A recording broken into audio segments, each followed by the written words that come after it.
Hello, welcome to Raw Class. I'm Russell Brewer, and today we'll be talking about the International Monetary Fund.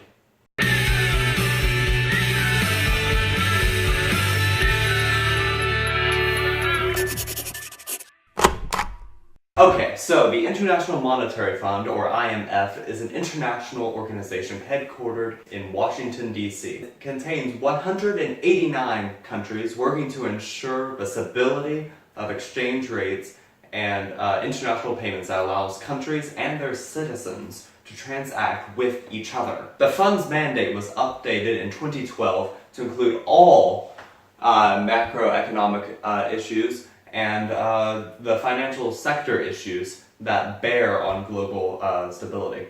Formed in 1944 at the Bretton Woods Conference, primarily by the ideas of Harry Dexter White and John Maynard Keynes, it came into formal existence in 1945 with 29 major countries and the goal of reconstructing the international payment system. It now plays a central role in the management of balance of payments difficulties and international financial crises. Countries contribute funds to a pool through which a quota system from which countries experiencing balance of payments problems can borrow money. As of 2016, the fund had SDR 477 billion, or about $668 billion.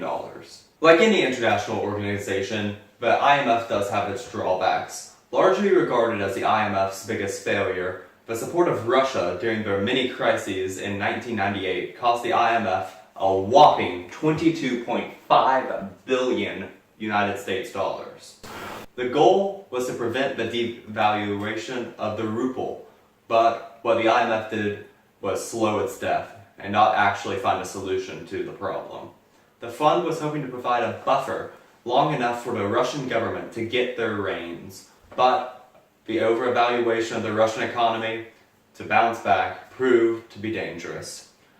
Not only was it a huge expenditure for the problem, but it shows that the IMF can't discern between when they should act and when they shouldn't. However, a widely regarded win for the IMF was the creation and effective use of international liquidity. In order to do this, the IMF developed the Special Drawing Rights, SDRs, an artificial currency created in 1969 as foreign exchange reserves to benefit developing countries in particular.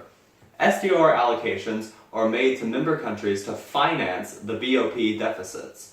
This allowed for smoother and more accurate transfer of foreign currency.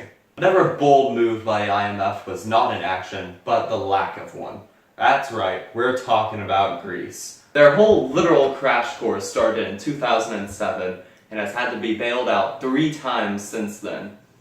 Most of these bailouts was from Germany, as well as the EU as a whole. The EU faces a looming crisis which could threaten the sustainability of the Eurozone as a whole, as the International Monetary Fund has warned Greece's debts are on an explosive path, despite years of attempted austerity and economic reforms. Because of this, the IMF has refrained from acting on this issue, saying there will be no Greek debt forgiveness. Newsflash, the IMF is a bank, not a parent. Many people are not confident in the IMF's effectiveness to be able to tell apart an investment between an endless cycle of bailouts. Part of the problem is that the IMF doesn't say no. For that, lots of money goes to waste. Because the IMF depends on a system of quotas to make money, they tend to suck up to the larger world superpowers and ignore the developing countries. But as a whole, this brainchild of the United Nations has helped more than they have hurt. Because how does money make a country feel better? It's all about pleasing the investors that fund you. So, as long as the IMF keeps doing what they're doing, their name will remain positive. This has been another Raw Class.